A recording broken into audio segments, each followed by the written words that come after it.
ഇടയ്ക്ക് നമ്മുടെ വെള്ളപ്പൊക്കത്തിനിടയിൽ അതിലെ പോയ കാർത്തിക് സൂര്യ വ്ളോഗിൽ ചോദിച്ചു, ഗായ്സ് ഇതെന്താ അമ്യൂസ്മെന്റ് പാർക്കോന്ന്. എനിക്ക് വിഷമായി. ഇതൊക്കെ എങ്ങനെയാന്ന് ശീലമില്ല. അതെന്നാ വർത്താനം പറഞ്ഞു വെച്ചു പോയേ? കാരണം നമ്മൾ ജീവിക്കേണ്ട സ്ഥലത്തിനെ പറ്റി ഒരാൾ അങ്ങനെ പറയാന്ന് ഓർക്കും. പക്ഷെ ഈ അടുത്ത് കാർത്തിക് സൂര്യ വേറൊരു വീഡിയോ ഇട്ടു. കാർത്തിക് സൂര്യ കോടികൾ മുടക്കി പണിയുന്ന വീടിന്റെ 3ാമത്തെ നിലയിൽ സ്വിമ്മിംഗ് പൂള് കാണിക്കുന്ന വ്ളോഗ്. എനിക്കത് കണ്ടപ്പോ ചിരിയാണ് വന്നത്. ഈശ്വര, ഇവിടെ ആരുമില്ലല്ലോ ഇതൊന്ന് പറഞ്ഞു ചിരിക്കാനായിട്ട്. കാരണം ഞാൻ അത് കണ്ടുകൊണ്ട് കിടക്കുമ്പോ എന്റെ കട്ടിലിനടിയിൽ വെള്ളമാണ്. ഞാൻ പണ്ട് കടവും കടത്തിണ്ടയുമായിട്ട് കരയിൽ കറങ്ങി നടന്ന പഴയ കമലാസനല്ല. സ്വന്തം കാശ് കണ്ട് സ്വന്തം കണ്ണ് തന്നെ തള്ളിപ്പോയ പുതിയ കമലാസനൻ.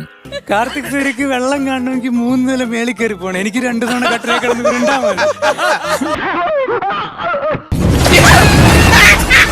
നിങ്ങൾ പലരും റീൽസിലൊക്കെ കുട്ടനാടിനെ പറ്റിയുള്ള റീൽസിൽ കണ്ടിട്ടുണ്ടായിരിക്കും. ഒരു ബോട്ട് ഇങ്ങനെ സ്ലോ മോഷനിൽ പോണത്.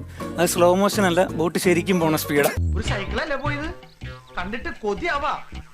ഈ ഫ്ലൈറ്റിലൊക്കെ ട്രാവൽ ചെയ്യുന്ന ആൾക്കാർക്ക് ജെറ്റ് ലാഗ് അടിക്കുന്നുണ്ടെങ്കിൽ കുട്ടനാട്ടുകാർക്ക് ജെട്ടി ലാഗാണ് അടിക്കണം. ഒരു ജെട്ടിൽ നിന്ന് അടുത്ത ജെട്ടിയിലോട്ട് ബോട്ട് പോകാനെടുക്കുന്ന സമയം അതാണോ ഉദ്ദേശിച്ചത്? ഇപ്പൊ ചില ആൾക്കാർ ഇതുപോലെ ഷോ കാണിക്കാൻ വേണ്ടി വീട്ടിൽ വലിയ അക്വേറിയൊക്കെ പണിത് വെക്കും. നമുക്ക് കുട്ടനാട്ടുകാർക്ക് അതിന്റെ ആവശ്യമില്ല. കാരണം നമ്മുടെ വീട് തന്നെ അക്വേറിയാണ്. നമ്മൾ ഓൾറെഡി അക്വേറിയത്തിനകത്താണ് താമസിക്കുന്നത്.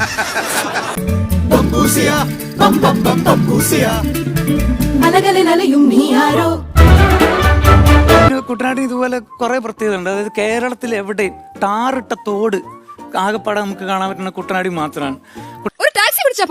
എന്റെ വീടിന്റെ അടുത്ത് വണ്ടിയൊന്നും ചെല്ലില്ല.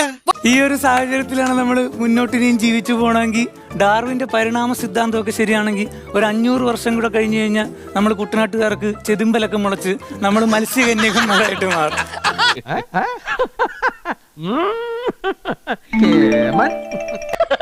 തൽക്കാലം ഇത്രയും മതി. വരട്ടെ.